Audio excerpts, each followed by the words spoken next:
Monster Hunter Wilds has been out for more than a month now, and I think most endgame builds have been figured out already. The Charge Blade is a very popular weapon, and there are countless guides and videos where people explain what the best endgame set for this weapon is. Now, while most of these guides are very good, I think there are some minor nuances in how you can optimize these builds even further and increase overall DPS in your hunts. Quick side note, while this video shows Charge Blade sets, I also want to make a general case for why Agitator is a more important skill than Weakness Exploit, because most builds and guides got this detail wrong. I will explain this towards the end with calculations, and you can use this information to apply to any weapon build that uses these skills. Okay, let's continue. I will show you 3 sets of endgame builds with the highest DPS in general use play. General use means you can use these builds on any hunt, solo or online, and don't have to rely on specific elemental builds against certain monsters. For weapons, you want to definitely go with the Artian Charge Blades, as they are by far the strongest option in the game. You want 3 attack production parts and 1 to 2 sharpness and 3 to 4 attack reinforcements, preferably all with paralysis or blast. Okay, with that out of the way, here are the 3 builds from worst to best. The first one is the 4-Gore set. This is the king of DPS, especially because of its armor set skill Black Eclipse 2, which gives you an additional 15 raw attack when overcoming Frenzy. You can also max out Agitator and put 1 level of burst for extra high damage output.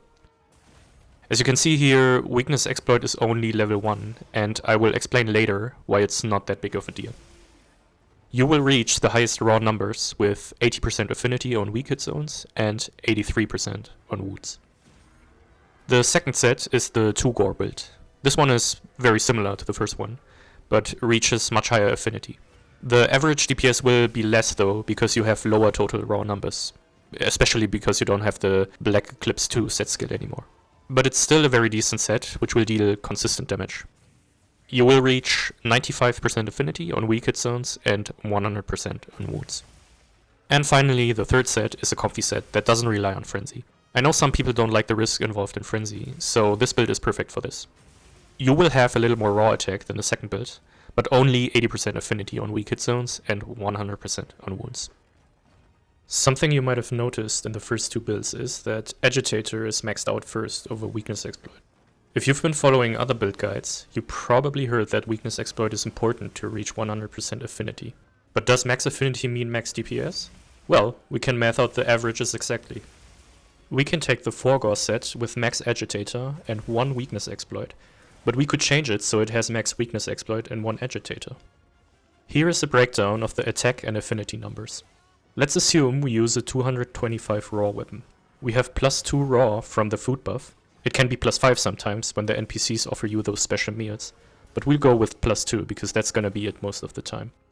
We have plus 6 from the power charm, plus 3 from attack boost 1, and plus 8 from burst 1. Now I'm leaving out Counter-Strike level 1 because the buff is short and 2 situational. And then we have Black Eclipse 2, which gives us plus 15 raw by overcoming Frenzy. For affinity, we have the 5% from the weapon, plus 15% from Cured Frenzy, plus 10% from Antivirus. By the way, the game says 15%, but it's wrong. And plus 30% from Maximum Might. And now we have Agitator, which will give us plus 4 at level 1, plus 20 at level 5, with 3% affinity or 15% affinity. Weakness Exploit adds 5% on level 1, or 8% on wounds, and 30% on level 5, or 50% on wounds. If you add up all these numbers, you will have a total of 279 attack and 80 to 83% affinity on the first variant. For the second variant, it's 263 attack and 93 to 100% affinity. Now we can calculate the average damage. We take the raw attack numbers and multiply it with this bracket, which represents the average crit numbers. The 1.4 multiplier is from Crit Boost 5, which increases crit damage from 25% to 40%. And these are the numbers for Agitator 1, Weakness Exploit 5. As you can see in these results, the Agitator 5, Weakness Exploit 1 variant will result in higher damage numbers. We can play the same game for the 2-Gore build, where we use Agitator 5, Weakness Exploit 4, or the other way around. But as you can see here, the numbers are still in favor of Agitator 5, if ever so slightly. If your attack numbers are any different, for example you use a weapon with 220 attack or you add in buffs from Demon Drug and Might Seed or Demon Powder, the results will still be the same, where Agitator 5 is better than Weakness Exploit 5. You can test around a bit with these numbers and calculate the averages to see for yourself. And finally, here's an overview of the effective damage.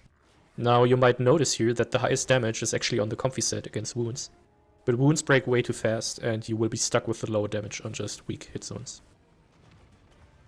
So yeah, I hope this clarifies why we should prioritize Agitator over Weakness Exploit. I know you could argue about Monster Rage uptime, but I would say keeping them agitated is a non-issue. You could still make an argument to prioritize Mixing Affinity to deal more consistent damage, because you might get bad RNG and miss your crits often, but I would say over a long span of time, the higher averages of Agitator 5 will be in your favor. I hope future build guides will take this into consideration, because claiming you found the highest DPS build while not looking deeper into the calculations leads to misinformation.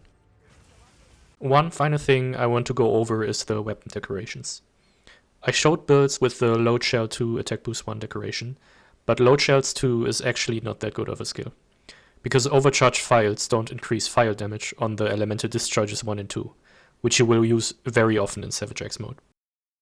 You could swap out this decoration for Offensive Guard or Attack Boost 3 instead, whichever you prefer. Offensive Guard is of course very strong, but if you play online with friends, it's hard to keep up. And as I mentioned in the beginning, these builds are meant for general use play. Alright, thanks for watching, and I hope you'll have fun with these builds.